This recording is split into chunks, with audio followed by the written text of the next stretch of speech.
നമ്മൾ ഇന്ന് സംസാരിക്കാൻ പോകുന്ന വിഷയം ഇംഗ്ലണ്ടിൽ നടന്ന ഒരു യഥാർത്ഥ സംഭവത്തെപ്പറ്റിയാണ് കേട്ടോ.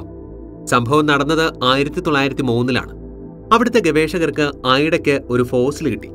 10,000 വർഷം മുന്നേ ജീവിച്ചിരുന്ന ഒരു ജനസമൂഹത്തിലെ ഒരാളുടേതായിരുന്നു അത്. വേട്ടയാടി ഭക്ഷണം തേടിയിരുന്ന ഒരു ഗ്രൂപ്പായിരുന്നു ഇവരുടേത്. കിട്ടിയ ഫോസിൽ ദൂരെയുള്ള ഒരു നാച്ചുറൽ ഹിസ്റ്റോറിക്കൽ മ്യൂസിയത്തിൽ സൂക്ഷിച്ചു വയ്ക്കുകയും ചെയ്തു. പിന്നെ എല്ലാവരും അക്കാര്യം വിട്ടു. എന്നാൽ ഏതാനും വർഷങ്ങൾക്ക് മുൻപ് കൗതുകം ലേശം കൂടുതലായിരുന്ന ഒരു പുരാവസ്തു ഗവേഷക വീണ്ടും ഇതിലേക്ക് ശ്രദ്ധ തിരിക്കുകയും കൂടുതൽ പഠിക്കുവാനും ശ്രമിച്ചു.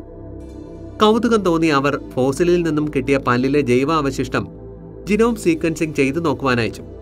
അങ്ങനെ വന്ന റിസൾട്ട് ഉപയോഗിച്ച് അവർ മുഖം കമ്പ്യൂട്ടറിന്റെ സഹായത്താൽ പുനർസൃഷ്ടിക്കുവാൻ ശ്രമിച്ചു. അവസാനം അത് ലഭിക്കുകയും ചെയ്തു. ഇനിയാണ് ട്വിസ്റ്റ്. ആ ഫോസിൽ കിട്ടിയ ഭാഗത്തുള്ള ചിലരുമായി മുഖസാമ്യം തോന്നിയ അവർ ആ ഏരിയയിലുള്ളവരുടെ DNA ശേഖരിക്കുവാനും ആരംഭിച്ചു. സമയമേറെ എടുത്താണെങ്കിലും അവർ സംശയമുള്ള ഓരോരുത്തരെയും അരിച്ചുപെറുക്കി. അങ്ങനെ അവസാനം ഒരണ്ണനെ കണ്ടെത്തി. ആൻഡ്രിയൻ എന്ന 62 വയസ്സുകാരൻ. DNA-യിൽ 99% സാമ്യം. ലോട്ടറി അല്ലാതെന്ത് പറയാൻ.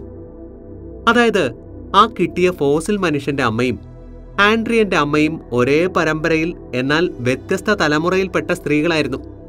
അതായത് സ്വന്തം അമ്മയുടെ 100-150 തലമുറ മുന്നേയുള്ള അപ്പൂപ്പനെയാണ് കിട്ടിയിരിക്കുന്നത്.